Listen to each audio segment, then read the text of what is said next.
You ask Tiger to solve. This deals with linear equations with one unknown.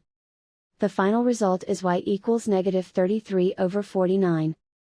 Let's solve it step by step. Simplify the expression. Expand the parentheses.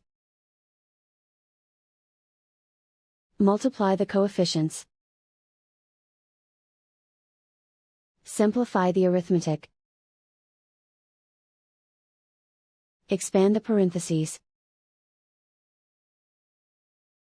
Group like terms.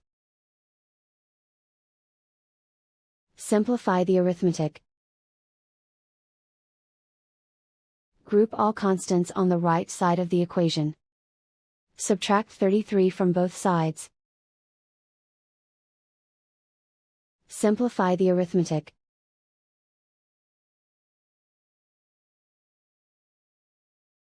Isolate the y. Divide both sides by 49.